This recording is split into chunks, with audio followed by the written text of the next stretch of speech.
Previously on 30 in 30, we made our way to Santa Clara, visited Levi's Stadium, were given an amazing tour, and were excited about the future of the stadium and the surrounding area. The people were incredibly generous, and it was just yet another amazing stop on this tour. After a great day in Santa Clara, it was time to head to Sin City, Las Vegas. Is it a desert out there? Yeah, We're going to the desert? it's Las Vegas, Joe. I thought you said we were getting dessert. I wanted ice cream. Where is my ice cream? I had never been to Las Vegas before, but as soon as we got off the flight, there was no confusing where I was. Slot machines in the airport, advertisements for all the latest shows and performances. If there was a single word to describe it, it would be spectacle. We then headed to the hotel, and because we were doing this on a day-by-day basis, I was able to snag a reservation at a very fancy hotel for a very cheap price. How did I know it was fancy? It took like 5 minutes to walk from the lobby to the elevator. That's how I measure fanciness. I also wore a robe to be a fancy man. Yes, I'm a fancy man in a fancy robe. I don't know what we're doing, buddy. I'm Tom. We then headed over to Allegiant Stadium, and the outside was one of the most unique stadiums we had seen thus far. We headed inside for a public tour. A big shout out to Casey for helping arrange all this. You see, public tours are a staple here, and with the amount of tourists that come through Vegas, it only makes sense that lots of people want to see the Death Star. We met in the lobby where the 85-foot torch memorializing Al Davis stood. It's the largest structure in the world made from a 3D printer. A representation of the torch that burned in Oakland, and at the base, the famous quote, "The fire that burns brightest in the Raiders organization is the will to win." As we walked around, you could see that similar to Vegas, this stadium was all about spectacle. Clubs, VIP lounges, suites, bars.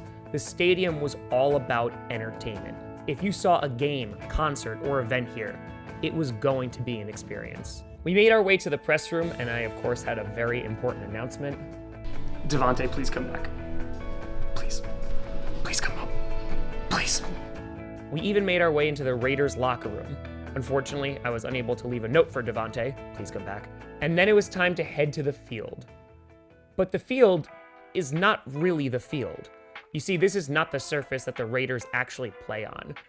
And this, in my opinion, was the coolest part of the entire tour. The grass field is actually grown outside, and before game day, it is moved in. Watching the video to see how this was done was not only innovative, but it was pretty darn impressive.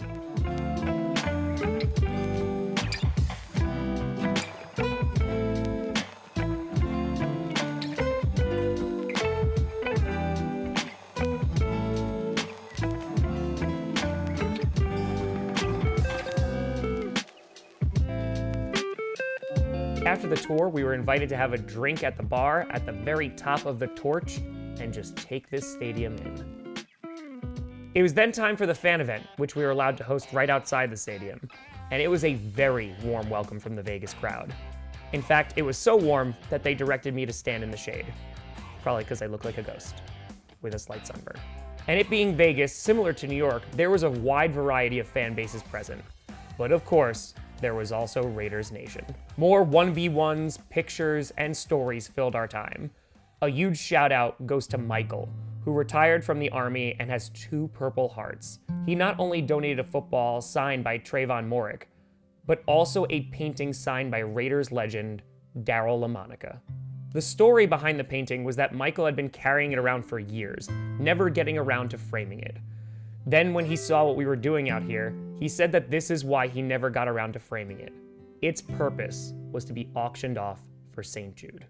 An incredible gesture and just an amazing display of kindness. So thank you, Michael. Talking to Raiders fans, you could see that the enthusiasm for their team was very present.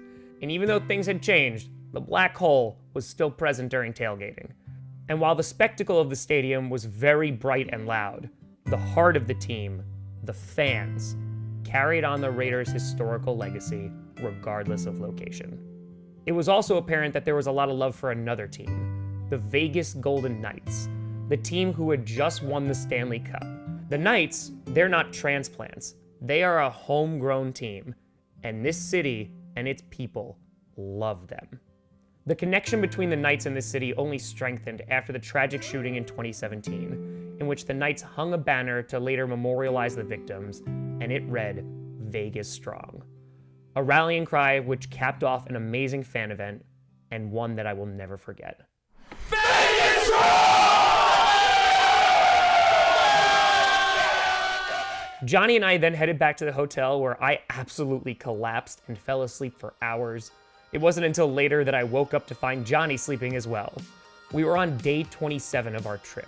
We were both exhausted, but we were determined to finish this thing.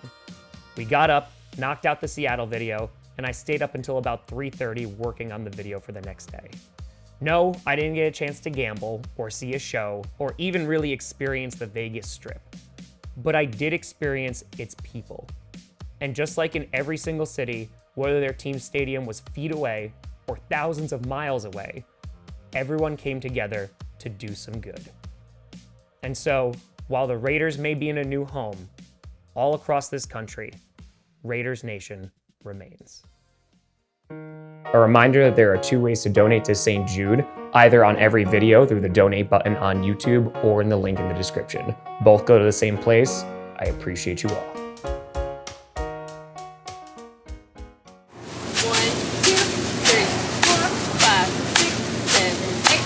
1, 2, 3, 4. Rise up, Red Sea. Yep. And you do that 4 times?